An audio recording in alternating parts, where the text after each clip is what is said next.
This is the full set of the basic Standing Liberty quarters. I have not bothered with dye varieties such as the 1918 over whatever it was. That's often included and listed in the Red Book, but at least all the ones that were made intentionally. Now I'm going to start this off with what is obviously the star of this show, namely the 1916 Standing Liberty. Yes, it's an actual standing. Look at that, just like the Type 1, no stars under the eagle, all the stars on the sides, and even here. Okay, our chest is simply uncovered, and the shield, if we can see this or not, has a whole bunch of little itty bitty rivets. Well, so let's get to the more normal dates. So we go into the next year, and like I said, well, an uncovered chest is one thing. The other part is you still have a lot of little rivets on that shield. So there's the 1917 in its first variety. That's how most people get to see first varieties, is 1917s. The 1916, of course, is a bit of a privilege to have. 1917D.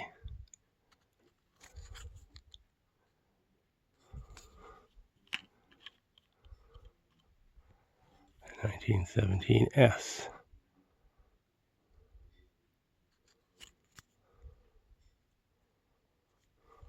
And now we move over to the next variety.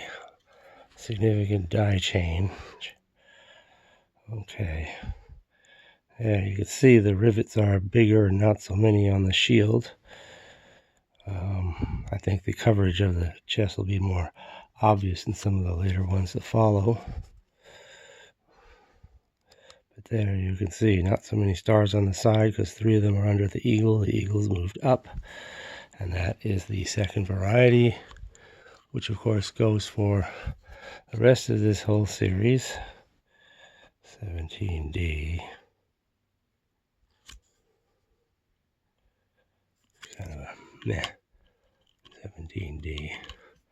A lot of these one finds are kind of lower grade.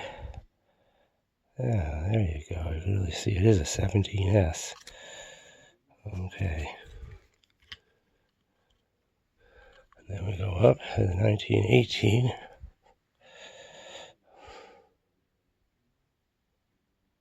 Look at that. You can barely tell it's a 1918. I don't know whose idea was to put the date so thinly and so way up front where even a little bit of circulation will entirely remove it.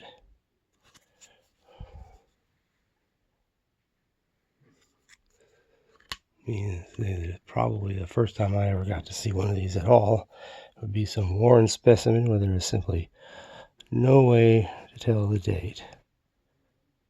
18S. That doesn't look too bad, actually. So, now, 1919. Wow, I mean, that first one is barely there. You know, by the time it's down to extremely fine, that first one has entirely disappeared, and the rest of it, well.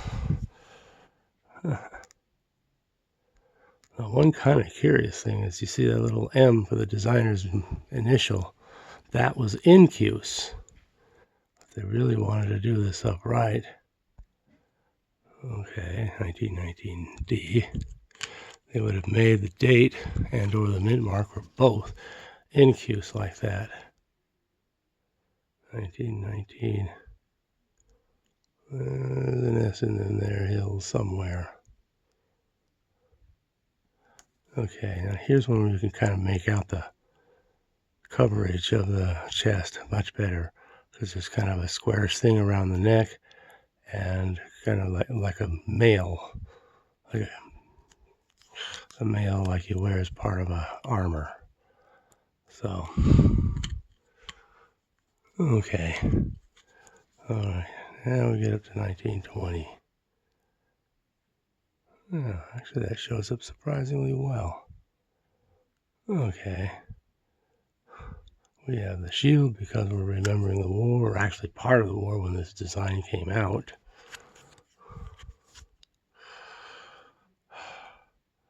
But we're still holding the olive branch, even if it's a bit off to the side, because we do nevertheless want to try to make peace. 1920 D. Okay. 1921, 20S. Okay.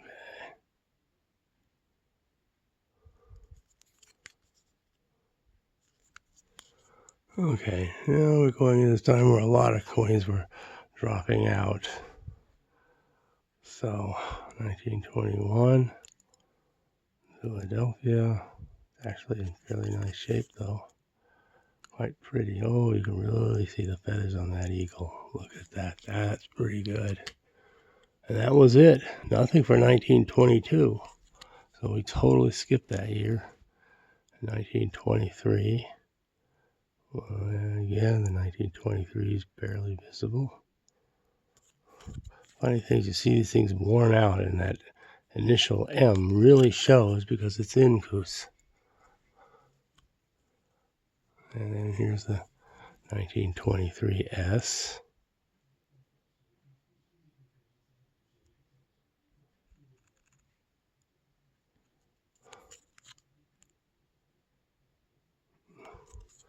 Not a bad look at the eagle there.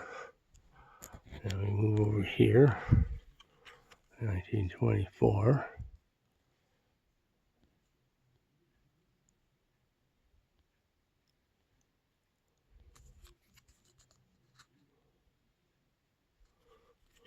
Okay. 1924D.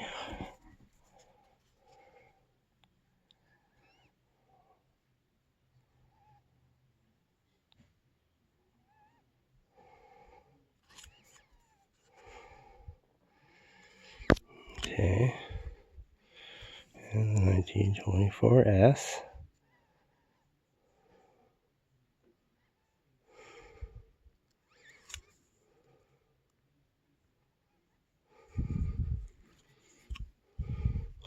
And then suddenly, once again, 1925 is a Philadelphia Mint only. We do, however, have the final change to the die, and that is to make the date recessed a little bit so that will get a little bit out of harm's way. And if you find one that's a lower grade and you can read the whole date, it's probably because it's in 1925 on to the end. 1926.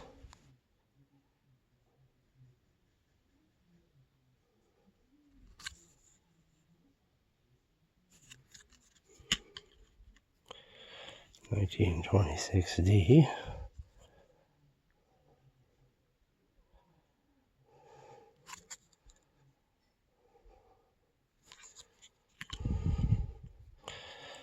And 1926S.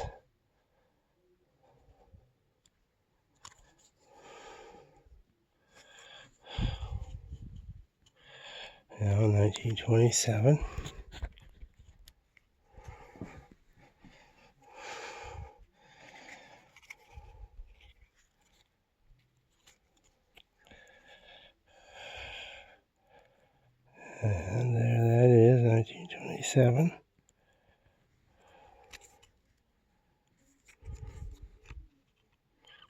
1927. D.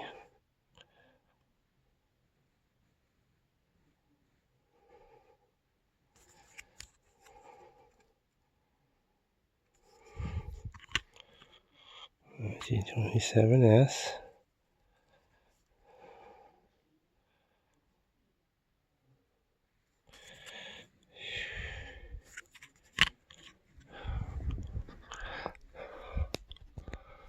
1928.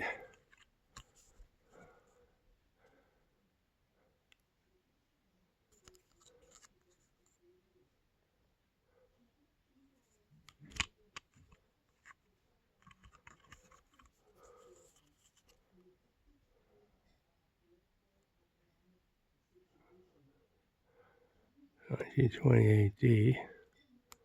At least you can make out that it is a D.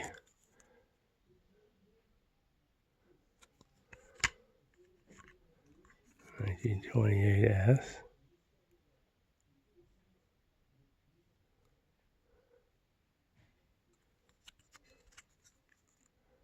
Boy, that's so dark.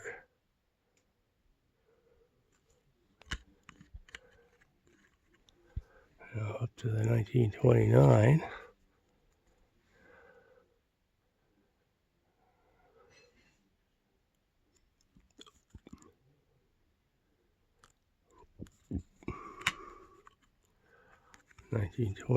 D.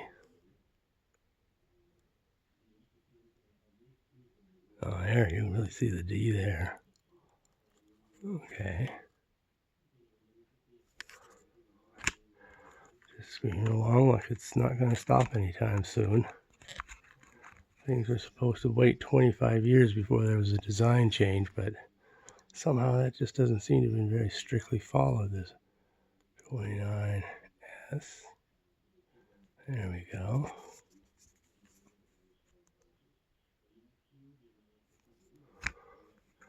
Then you get to 1930. There's 1930. This looks nice, sort of. Not the greatest shape, but still pretty coin, even in this grade. Well, already 1930, and there's no 1930D. You got to go straight to 1930S.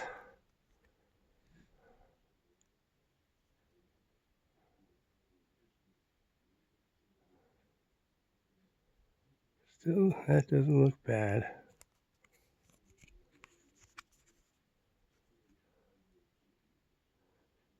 Okay, and that was it. A 15-year span, 14 years actually with coins, because there's no 1922, and that was it. And that first year, let's look at that one more time, because that's really something to see.